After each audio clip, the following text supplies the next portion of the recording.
CLC run ණය. හදිස්සියට පරිස්සම්ම ණය. සෙනසුරාදට විවෘතයි. 5 fundamental rights petitions were filed in the Supreme Court seeking to revoke the Cabinet's decision to transfer shares of the Yugadanavi LNG power plant to US-based company New Fortress Energy. The petitioners include Venerable Adelaide Gunawansathera, the Archbishop of Colombo, His Eminence Malcolm Cardinal Ranjit, the General Secretary of the Samagi Janabalawegaya, Ranjit Madhuma Bandara, and former JVP MPs Sunil Handunetti and Vasantha Samarasinga. Among the list of 54 respondents named in the petition are the Cabinet including Prime Minister Mahinda Rajapaksa, the Secretary to the Ministry of Energy, the Ceylon Electricity Board, the Ceylon Petroleum Corporation, and the owner of the 310 megawatt Yugadanavi power plant, West Coast Power Limited. Ministers Vimal Veeravansa, Udaya Gammanpilla and Vasudeva Nanayakara have also filed objections before the Supreme Court in support of these fundamental rights petitions. The petitions are being heard before a 5-member Supreme Court bench headed by Chief Justice Jayantha Jayasuriya, along with Justices Bhuvanika Aluvihare, Priyantha Jayawardena, Vijit Malalgoda, and LTB Dehideniya. Attorney General Sanjay Rajaratnam, representing Prime Minister Mahinda Rajapaksa and the Cabinet, presented his argument detailing the facts that he says should be sufficient to reject the hearings of petitions. He explained that the petitions were filed exceeding the time limit stipulated by the Constitution for petitions to be filed.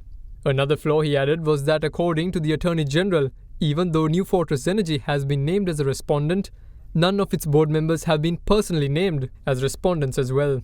He pointed out that the decision to transfer the shares of Yugadanavi LNG power plant was a business transaction and as such, it cannot be challenged. As such, he told the court that there was no legal basis for the petitions, as there is no procurement process that needs to be followed in the case of a business transaction. He also submitted several cabinet decisions on the matter and drafts of the share transfer agreement to the court. Meanwhile, President's Counsel Manohara De Silva, appearing on behalf of Ceylon Electricity Board trade unions, accused the US ambassador of Sri Lanka of having unethically interfered in the transaction. He explained that after the first cabinet decision on the matter was presented on the 14th of July in 2020, the US ambassador to Sri Lanka had written to the president's secretary on the matter on the 22nd of July. He said that this was an unethical diplomatic intervention in the internal affairs of the country, and this shows that the US ambassador was trying to achieve her goals through corrupt government officials. President's Counsel De Silva then went on to say that the government's decision to transfer the country's gas supply monopoly to the New Fortress Energy through the agreement was hence against the law. He also told the court that by transferring such a monopoly, Sri Lanka's sovereignty was being sold to the United States. He added that this poses a threat to the country's national security as well, as it enables the company to build a large gas terminal in the vicinity of Colombo and the president's residence. This would in turn, he said, enable the company to dock warships at the terminal. President's Counsel Manohara De Silva then added that the New Fortress Energy doesn't however have the expertise to handle gas-related matters.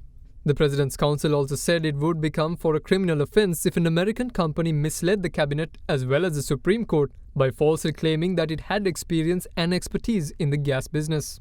However, in response, President's Counsel Ramesh De Silva, also appearing on behalf of the respondents, rejected the allegations and revealed that a formal assessment had been carried out prior to the transfer of the shares.